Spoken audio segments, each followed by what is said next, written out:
우리나라 코로나 확진자가 하루에 10명 미만으로 지금 줄어들었습니다.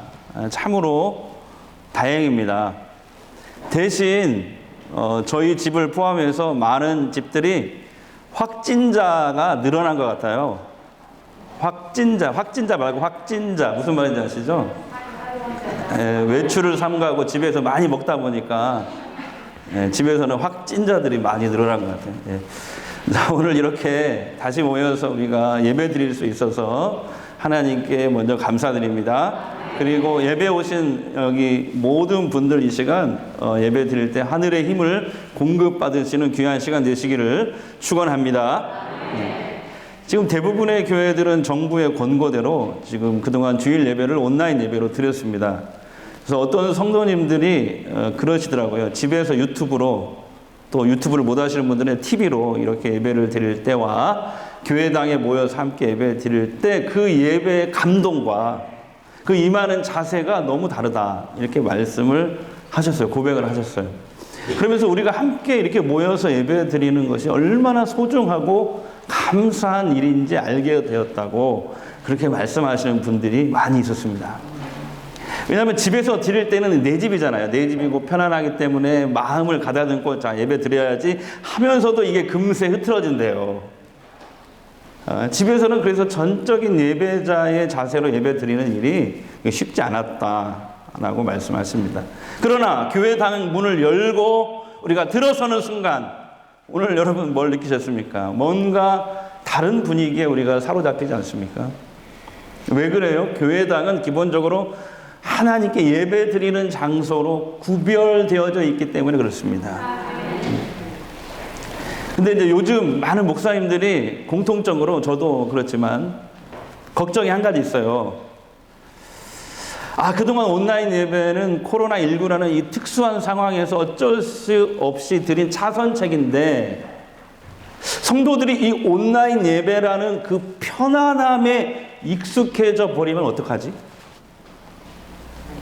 신앙이 예전보다 더 퇴보하거나 아니면 회복하지 못하면 어떡하지? 이런 걱정들을 하셔요. 여러분은 어떠십니까? 여러분들. 혹시 온라인 예배라는 그 편안함에 혹시 익숙해져 버리지는 않으셨는지요? 자, 오늘 본문 말씀에 보면은 이스라엘 백성들이 출애굽을 한 이후에 1년이 지나서 두 번째 유월절을 맞이하는 이야기를 담고 있습니다. 자, 첫 번째 유월절은 언제냐면 지금부터 약 3,500년 전이죠. 이스라엘 민족이 430년간 노예 생활을 끝내고 이제 하나님의 인도하심으로, 하나님의 기적 베푸심으로, 하나님의 은혜로 이집트를 빠져나온 그 출애굽을 한 그날 저녁입니다. 그때가 이제 첫 번째 유월절이죠. 자, 유대인들은 저녁부터 하루를 시작해요. 우리는 아침부터 저녁까지 하루인데 유대인들은 저녁부터 그 다음날 저녁까지를 하루를 칩니다. 왜 그러냐면 하나님 말씀에 저녁이 되고 아침이 되니 이런 말씀이 있거든요. 그래서 그 사람들은, 유대인들은 저녁부터 하루로 계산해요. 그러니까 출애굽은 새벽에 출발했는데 그 출애굽한 날 저녁 때 첫 번째 유월절을 치른 것이죠. 자, 하나님은 출애굽이 시작되는 그날 저녁 이집트에 그날 밤 10번째 재앙을 내렸습니다. 그 10번째 재앙에 이집트 바로 왕이 항복해버려요. 손들어버려요. 자, 10번째 재앙이 여러분 아시죠? 하나님께서 이집트에 직접 들어가시는 거예요. 들어가셔서 사람이나 짐승의 장자들을 다 죽이는 그런 재앙입니다. 하나님이 직접 들어가신 이집트에. 그러나 이스라엘 자손에 속한 사람이나 짐승은 그 성경에 이렇게 나와요. 개 한 마리도 죽지 않게 하셨다. 왜냐하면 하나님께서 방법을 일러주셨어요. 이스라엘 백성에게 그날 밤 내가 죽음의 재앙을 지나가면서 죽음의 재앙을 내리는데 너희들은 흠없는 1년 된 순양, 그 어린 양을 잡아서 그 피를 문설주와 임방에 바르라. 제가 그림을 준비해 왔는데 이렇게 발언하는 거예요. 그러면 하나님이 이렇게 지나가시다가 그 피를 보고 넘어가신다. 이렇게 약속했거든요. 그 피를 보고 넘어가다. 6월 넘어가다. 그래서 6월절. 아셨죠? 패스오버 6월절. 네. 그래서 6월절이에요. 네. 죽음의 재앙이 어린 양의 피를 보고 넘어간다고 해서 6월절인데요. 그래서 출애굽 전 그날 저녁이 첫 번째 6월절이에요. 네. 자, 이스라엘 민족은 출애굽해서 이제 하나님의 인도하심을 따라 홍해 바다를 건너게 되죠. 그 기적을 또 체험하고 그 다음에 한 달 동안 걸어서 시내 광야로 오게 됩니다. 자, 이스라엘 민족은 이제 이 시내산, 저도 이 시내산을 가봤는데요. 뭐 나무 하나도 없고 풀 한 폭이 없어요. 그냥 화강암으로 이루어진 산이에요. 네. 거기에 올라가기만 해도 뭔가 이게 거룩함에 휩싸이게 됩니다. 네, 지금은 이제 너무 위험해서 갈 수가 없죠. 그곳은. 자, 어쨌든 이스라엘 민족은 이 한 달 동안 출애굽해서 시내산으로 하나님이 인도하셔서 거기에서 이제 하나님과 언약을 맺어요. 그러니까 쉽게 말하면 결혼식을 하는 거예요. 하나님과 이스라엘 백성들이 언약을 맺습니다. 거기서 사명도 받아요. 이런 사명이죠. 나는 너희들의 하나님이 될 것이다. 대신 너희들은 세상 사람들과 구별된 거룩한 백성이 돼야 돼. 그리고 제사장 나라로 살아야 돼.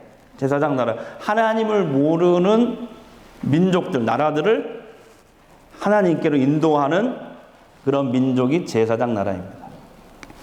자, 다 같이 거룩한 백성, 제사장 나라. 네, 이런 사명을 받게 됩니다.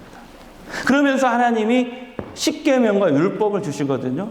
자, 여러분 아시죠? 율법이란 하나님의 은혜로 구원받은 백성이 마땅히 지켜야 하는 계명들을 율법, 십계명이라고 얘기합니다. 그런데 이게 율법이 창세기부터 신명기까지 쭉 기록이 되어 있어요. 여러분, 기록이 되어 있거든요. 모두 세보면 613가지입니다. 핵심은 십계명인데 하나님의 은혜로 구원받은 사람은 하나님을 사랑하고 다 같이 이웃을 사랑해야 된다. 이거거든요. 자, 이 율법 중에 제일 중요한 계명. 지금도 이 사람 유대인들은 제일 중요하다면 여기는 그 계명 중에 하나가 이제 두 개가 있는데 하나는 이제 신육사구, 예, 하가베르고 그 다음에 이거예요. 이게 뭐냐면 자, 오늘 말씀인데 모든 이스라엘 백성들은 앞으로 매년 6월절을 반드시 지켜야 된다. 요겁니다. 자, 매년 유대인들의 달력 첫 번째 달이에요. 니산월이라고 하거든요. 우리는 정월 이렇게 얘기하잖아요. 정월. 뭐 2월 달부터 구정 때부터 우리는 우리 민족은 이렇게 해가 시작되잖아요. 근데 유대인들은 출애굽한 그 달. 지금 올해는 언제가 6월절이냐면 4월 8일부터 15일까지가 6월절이더라고요. 유대인 달력을 보니까. 지나갔죠? 네. 그러니까 이 4월 달부터 이 사람들은 첫 번째 달력에 정월. 첫 번째 달. 첫 번째 달, 두 번째 달. 첫 번째 달에 거기에 무슨 사건이 있었냐면 6월절. 6월절이 굉장히 중요하다는 거죠. 하나님이 볼 때도 중요하다는 거죠. 그래서 매년 유대인들의 달력으로 첫 번째 달 14일부터 8일 동안 6월절을 지켜야 됩니다. 우리는 구정 명절, 뭐 추석 명절 3일, 4일 연휴 보내지만 이 사람들은 8일이에요, 8일. 8일 동안 누룩을 넣지 않는 무교병, 딱딱한 이 떡을 먹어야 됩니다. 어린 양을 잡아서 먹고 쓴 나물을 먹습니다. 왜 그래요? 잊지 말라는 거예요. 네가 노예 생활했던 그곳에서 하나님이 너희들을 구원해낸 그것을 절대 잊지 말라는 것이죠. 그리고 첫날과 마지막 날은 반드시 예배를 성대하게 드려야 된다. 이겁니다. 이게 6월절을 지키라는 거거든요. 자, 그래서 오늘 본문은요, 이스라엘 민족이 출애굽한 지 1년이 됐어요, 이제. 1년이 됐어요. 이제 두 번째 6월절을 이제 곧 지켜야 돼요. 근데 6월절을 지킬 수 없는 사람들이 생겨난 거예요. 자, 어떤 사람들이냐면, 가족들 장례를 치러가지고, 장례 치르면 염을 하잖아요. 그럼 시체에 손을 대잖아요. 예. 그래서 시체에 손을 대서 부정하게 된 사람들이 걱정이 돼서 모세를 찾아온 거예요. 자, 찾아와서 이렇게 얘기합니다. 6절, 7절 본문 함께 읽겠습니다. 시작. 그때에 사람의 시체로 말미암아 부정하게 되어서 유월절을 지킬 수 없는 사람들이 있었는데 우리가 사람의 시체로 말미암아 부정하게 되었거니와 우리를 금지하여 이스라엘 자손과 함께 정한 기일에 여호와께 헌물을 드리지 못하게 하심은 어찌함이니. 그러니까 어떤 가족들은 가족 장례를 치르느라 시체에 손을 대었기 때문에 7일간 부정하게 되었잖아요. 그래서 1년에 단 한 번 있는 하나님 반드시 지키라고 하는 이 유월절을 지키지 못하게 된 상황이 찾아온 거예요. 당시 율법에는 어떤 또 율법이 있냐면 이런 게 있어요. 시체에 손을 대는 사람은 7일간 부정하게 되고 만약 그렇게 부정한 상태에서 예배에 나온다? 하나님 바로 죽여버린다. 아, 죄송합니다. 너무 과격하네. 예, 바로 죽인다고 하는, 그 부정한 상태에서 예배에 나오면 죽인다고 하나님 말씀을 하시는 거예요. 그러니까 6월절 예배는 반드시 지키라고 그랬고 시체에 손을 댔는데 예배 가면 죽고 진퇴양난이잖아요. 이럴 때 어떻게 해야 됩니까? 모세에게 질문을 한 거예요. 모세가 이 사안을 기도로 하나님께 여쭙니다. 예. 여러분 앞길 깜깜할 때 어떻게 해야 될지 모를 때 뭐 해야 돼요? 기도하면 돼요. 하나님 답을 다 주셔요. 자, 하나님의 답변이 10절부터 12절까지입니다. 한번 읽겠습니다. 시작. 이스라엘 자손에게 말하여 이르라. 너희나 너희 후손 중에 시체로 말미암아 부정하게 되든지 먼 여행 중에 있다 할지라도 다 여호와 앞에 마땅히 유월절을 지키되 둘째 달 14째 날 해질 때 그것을 지켜서 유월절 모든 율례대로 지킬 것이니라. 자, 무슨 말이냐면 그러니까 하나님은요 어떤 상황에 있든지 반드시 유월절을 지켜야 돼. 예외 없어. 다 지켜야 돼. 단 특별한 사정이 생긴 사람들, 장례가 나서 시체를 접촉했거나 먼 곳에 출타 중에 있는 사람, 출장을 나간 사람들은 한 달간 유예 기간을 줄게.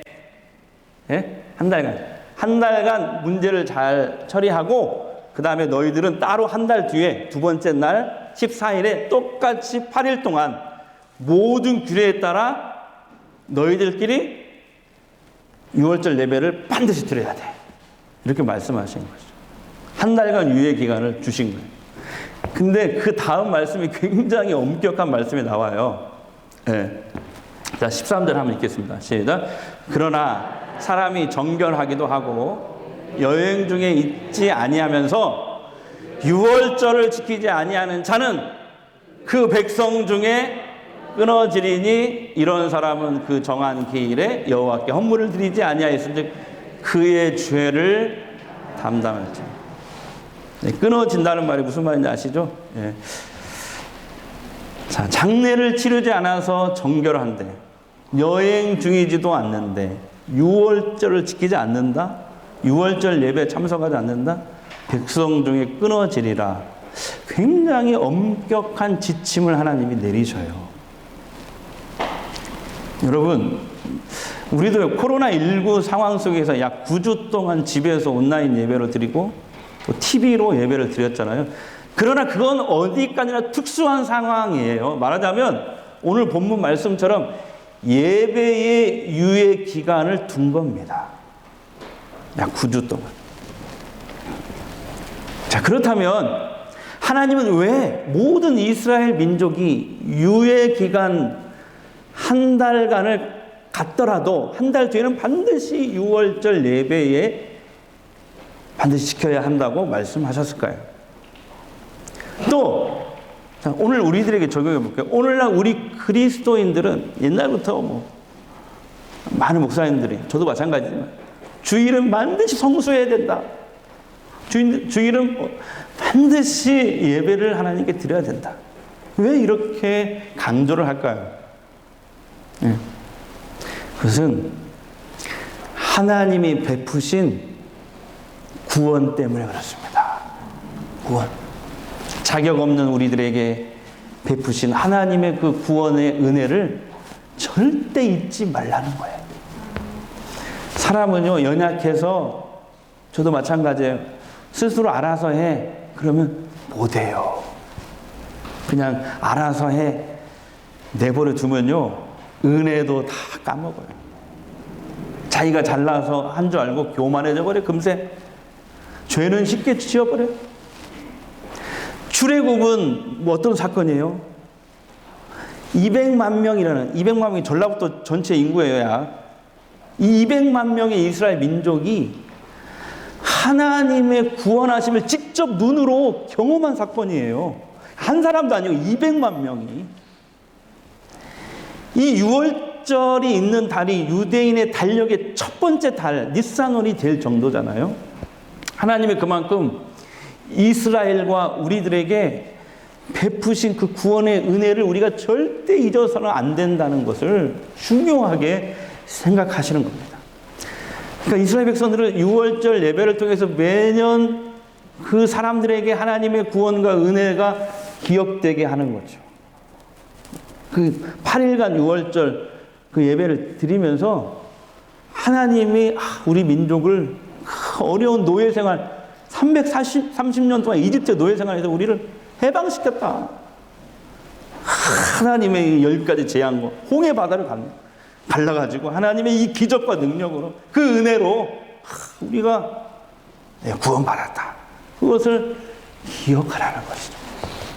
오늘 우리도 마찬가지죠. 여러분, 우리가 예수 믿고 하나님의 자녀가 된 것은 전적인 하나님의 은혜 때문인 줄 믿습니다. 여러분 고백하시죠? 하나님께서 우리에게 은혜를 주셨기 때문에 우리가 믿음을 갖게 된 거예요. 그 믿음으로 구원을 선물로 받은 것입니다. 그래서 예수 믿음으로 우리는 어떻게 된 거예요? 죄로부터, 심판으로부터, 지옥 형벌로부터, 마귀의 권세로부터, 죽음의 공포로부터 여러분 영적인 출애굽을 한 거예요. 믿으시죠? 영적인 출애굽을 한 거예요. 영적 출애굽. 그래서 하나님은 출애굽한 날 그날 저녁 하나님께서 어린 양의 피를 보고 넘어가신 것처럼 재앙과 심판을 넘긴 것처럼 지금 하나님은 우리 안에 있는 예수님을 믿는 그 믿음을 보시고 그 믿음의 핵심이 뭐예요? 예수님이 흘리신 우리 죄 대신 흘리신 그 보혈의 피가 내 안에 흐르고 있음을 보시고 죄와 심판으로부터 우리를 넘어가신 거예요. 네. 네. 여러분, 우리가 그래서 세상에서 받은 복 중에 최고의 복은 뭐예요? 예수 믿고 구원받은 복입니다. 별로 아멘 안 하시네요. 예수 믿고 구원받은 복입니다. 고백할 수 있어야 돼요. 이 세상에서 얻어지는 복은 일시적인 복이에요. 사람들이 주로 3가지 원하거든요. 부귀영화, 입신양명, 소원성취. 세상 사람들이 원하는 게 그거잖아요. 혹시 여러분들도 원하는 게 그건가요? 입신양명, 소원성취, 부귀영화. 근데 잘 생각해보세요. 그거 영원하지 않잖아요. 진짜 복이 아니에요. 하나님이 와라! 그러면 다 놓고 가야 돼요. 다. 목회자도 마찬가지예요. 이번에 우리 교회에서 전북노회 이제 다음 주 월요일 날 노회를 하는데 목사님들이 다 모여가지고 이게 좀 회의를 했어요. 우리 교회에서 모였거든요. 긴급으로. 목사님들끼리 차 마시면서 그런 얘기 하시더라고요. 옛날에 기라성 같은 어떤 목사님, 어떤 목사님, 총회장 했던 어떤 목사님, 그런 분들이 지금 없다는 거죠. 하늘나라 가서. 그러니까 우리가 목회를 하나님이 이렇게 시간을 줬을 때 잘 감당해야 된다. 그런 얘기를 했어요. 영원하지 않아요. 진짜 복은 우리가 예수 믿고 구원받아 하나님의 자녀가 된 거예요. 그 영혼까지 가요. 2승에서부터 저승까지. 천국 백성으로 사는 것, 영원히. 그래서 우리는 자격 없는 우리를 하나님의 은혜로 예수 믿게 하시고 구원받아 하나님의 자녀로 삼아주신 하나님을 반드시 예배하고 찬양해야 돼요. 그래서 여러분 아멘 하세요. 예배의 주인공은 내가 아니고 하나님이셔요. 설교를 듣고 은혜 받는 건 두 번째예요. 예배에 오는 이유가 설교 듣고 은혜 받기 위해서 오는데 사실은 예배 드리는 가장 큰 목적은 하나님. 우리에게 구원을 베푸신 그 하나님 때문에 예배 드려야 돼요. 그래서 예배에 3대 요소가 있어요. 찬양, 헌금, 헌신. 자, 시작. 찬양, 헌금. 찬양을 왜 해요? 내 인생의 주인은, 이 세상의 주인은 내가 아니라 하나님이시다. 이 고백을 담아서 찬양하는 거예요. 그게 찬양. 그 다음에 또 자격 없는 나를 은혜로 구원해 주시고 천국 백성 삼아 주신 하나님을 높여드리는 것이죠. 자, 헌금을 왜 드려요? 헌금.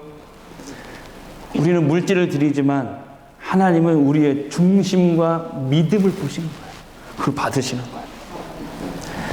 우리는 헌금 드릴 때 이런 믿음을 담아서 드리잖아요. 내가 누리는 모든 거. 물질, 돈, 건강, 자녀, 직업. 이 모든 것은 하나님이 할 수 있도록 허락하신 것이다. 내가 얻은 것 같지만 하나님이 허락하지 않으면 가질 수 있어요? 성경에 보니까 하나님이 재물 얻을 수 있는 능력도 주셨다 이렇게 돼 있어요. 내가 번 것 같지만 아니에요. 재물 얻을 수 있는 능력을 주신 거예요. 제가 이 자리에 설 수 있는 것, 건강 주신 것, 하나님의 은혜예요. 하나님. 안 그래요? 할 수 있도록 이 고백을 담아서 헌금으로 드리는 거죠.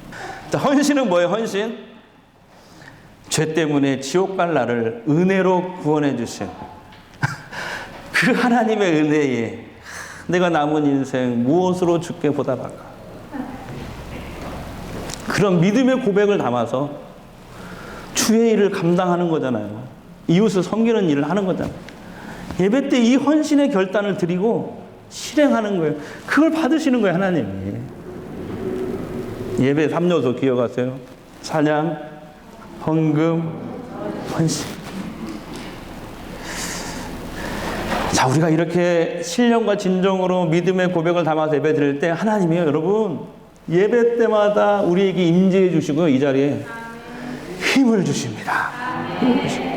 이런 믿음으로 예배를 드리고 말씀을 들어야 은혜를 받아요. 여러분 크게 아멘 하시면 좋겠어요. 은혜는 목사가 주는 게 아니고 하나님이 주십니다. 잊지 마세요. 목사가 주는 게 아니에요. 하나님이 주는. 여러분의 이 신앙의 자세가 돼 있으면 그냥 은혜가 부어지는 거예요. 그리고 예배 나올 때 문제가 있으신 분 있잖아요. 고난 가운데 있으신 분들 기도하세요. 그러면 특별히 부르짖어 기도하면 성경에 85%가 부르짖어 기도하는 거더라고요. 그래서 부르짖어 기도하면 이길 힘을 주십니다. 반드시 하나님의 힘을 공급받게 돼요. 기도하면. 사랑하는 여러분, 이제 코로나 문제가 어느 정도 해결되고 이제 안정이 되었으니 우리가 방역 지침은 잘 지켜야 돼요. 잘 지키되 우리도 하나님의 이 엄격한 예배의 정신을 기억하고 다시 이제 정상적으로 예배를 드려야 됩니다. 교회 나와야 돼요.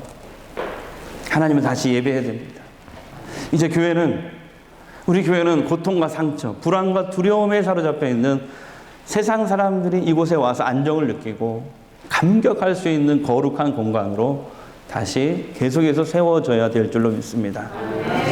여러분, 모이는 예배의 중요성은 아무리 강조해도 지나침이 없어요. 모이는 예배를 잘해야 흩어지는 예배를 잘할 수 있거든요.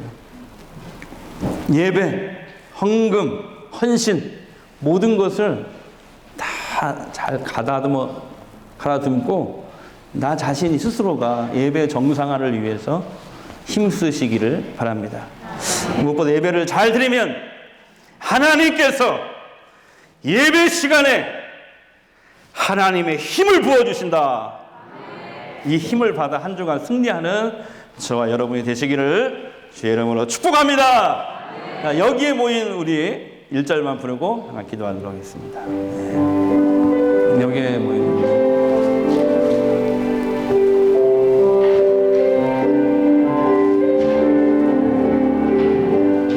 여기에 모인 우리 여기에 모인 우리 주의 은총 받은 자 이 자리에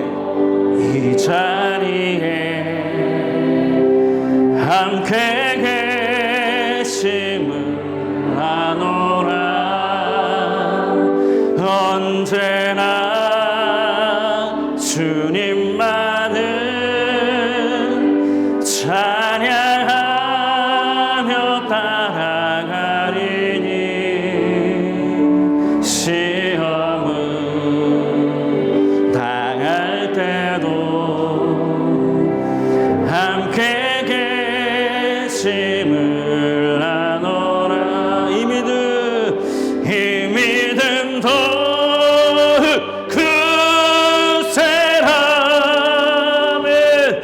주가 지켜주신다.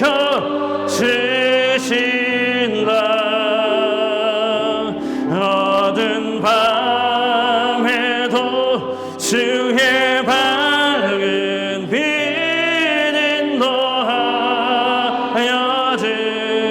이 믿음 더욱 굳세나. 아멘. 이 믿음 더 손 들고 굳세나. 누가 지켜주신다.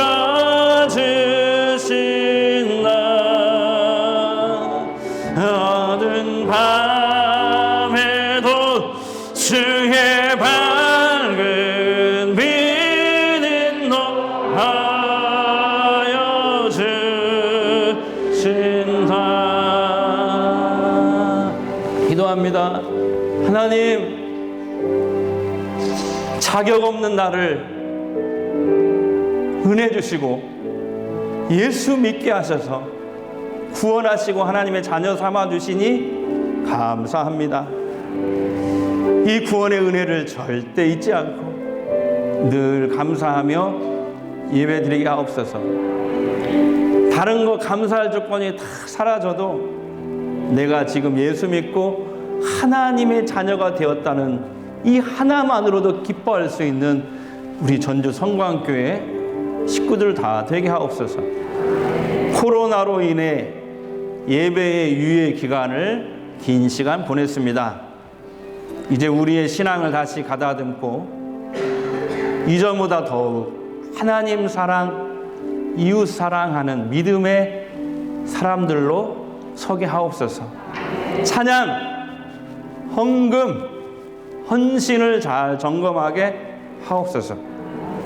예수님의 이름으로 기도합니다.